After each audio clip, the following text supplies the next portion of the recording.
Habang patuloy na binabago ng artificial intelligence ang mundo ng trabaho, isa ring malaking hamon para sa mga paaralan at unibersidad ang paghahanda sa mga estudyante para sa mga bagong pangangailangan ng mga industriya. Ito ang naging sentro ng talakayan sa pinakabagong episode ng So to Speak podcast ng CLTV 36, kung saan naging panauhin si Janet Lagazo, Senior Human Resources Executive ng ConnectWise Philippines. In terms of hiring, they need to be agile and resilient. Ibig sabihin, agile, dapat mabilis silang maka-adapt dun sa changes. Tapos resilient, dapat matatag sila sa mga challenges. Yan yung mga kinakaharap ngayon ng mga, lalo na ng mga bagong employees.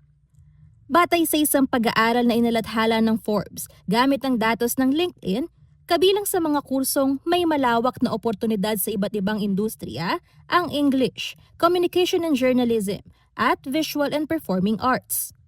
Ngunit ayon kay Lagazo, higit sa diploma, mas mahalaga na ngayon ang kakayahang matuto, umangkop sa pagbabago, paggamit ng AI at pagkakaroon ng integridad at tamang pag-uugali sa trabaho. Schools should match their courses or even the subjects to the business needs, business demands. Kailangan they need to address the gaps. Tinalakay rin ang matagal ng suliranin ng job mismatch sa bansa, kung saan hindi tumutugma ang mga kursong iniaalok ng mga paaralan sa aktwal na pangangailangan ng mga industriya.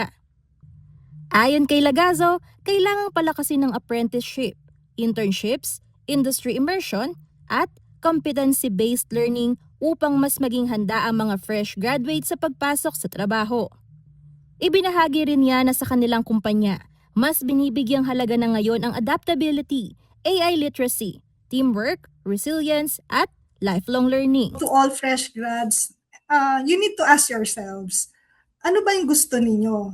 Ano bang gusto nyong tahakin in terms of your career?